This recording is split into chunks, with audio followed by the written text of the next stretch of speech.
The Second Book of Kings, Chapter 13. In the 23rd year of Joash, the son of Ahaziah, king of Judah, Jehoahaz the son of Jehu began to reign over Israel in Samaria for 17 years. And he did evil in the sight of Jehovah, and followed the sons of Jeroboam the son of Nebat, who made Israel to sin. He departed not from them. And the anger of Jehovah was kindled against Israel, and he delivered them into the hand of Hazael king of Syria, and into the hand of Benhadad the son of Hazael, all those days. And Jehoahaz besought Jehovah, and Jehovah hearkened to him. For he saw the oppression of Israel, because the king of Syria oppressed them.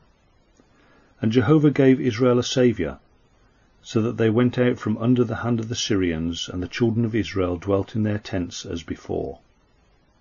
Nevertheless they departed not from the sins of the house of Jeroboam, who made Israel to sin.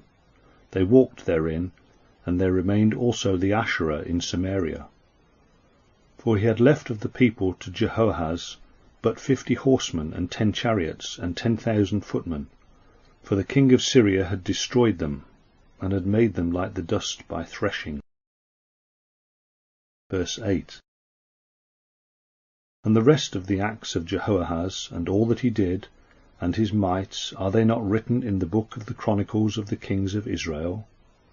And Jehoahaz slept with his fathers, and they buried him in Samaria, and Joash his son reigned in his stead. Verse 10. In the 37th year of Joash king of Judah began Jehoash the son of Jehoahaz to reign over Israel in Samaria for 16 years. And he did evil in the sight of Jehovah. He departed not from any of the sins of Jeroboam the son of Nebat, who made Israel to sin. He walked therein. And the rest of the acts of Joash, and all that he did, and his might with which he fought against Amaziah king of Judah, are they not written in the book of the chronicles of the kings of Israel? And Joash slept with his fathers, and Jeroboam sat upon his throne. And Joash was buried in Samaria with the kings of Israel. Verse 14. And Elisha fell sick of his sickness in which he died. And Joash the king of Israel came down to him, and wept over his face, and said, my father, the chariot of Israel and the horsemen thereof. And Elisha said to him, take bow and arrows. And he took a bow and arrows. And he said to the king of Israel, put thy hand upon the bow. And he put his hand upon it, and Elisha put his hands upon the king's hands, and said, open the window eastward. And he opened it. And Elisha said, shoot. And he shot. And he said, an arrow of Jehovah's deliverance, even an arrow of deliverance from the Syrians. And thou shalt smite the Syrians in Aphek, till thou hast consumed them. And he said, take the arrows. And he took them. And he said to the king of Israel, smite upon the ground.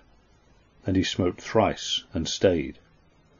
And the man of God was wroth with him, and said, thou shouldest have smitten 5 or 6 times, then wouldest thou have smitten the Syrians till thou hadst consumed them, whereas now thou shalt smite Syria but thrice. Verse 20.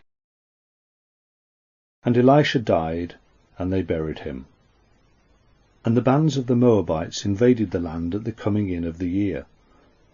And it came to pass, as they were burying a man, that, behold, they saw the band, and they cast the man into the sepulchre of Elisha.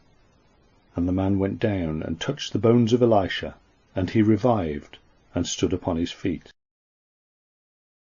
Verse 22.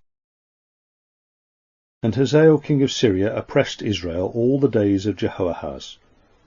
And Jehovah was gracious to them, and had compassion on them, and had respect to them, because of his covenant with Abraham, Isaac, and Jacob. And he would not destroy them, neither did he cast them from his presence up to that time. And Hazael king of Syria died, and Benhadad his son reigned in his stead. And Jehoash the son of Jehoahaz took again out of the hand of Benhadad the son of Hazael the cities which he had taken out of the hand of Jehoahaz his father in the war. 3 times did Joash beat him, and recovered the cities of Israel.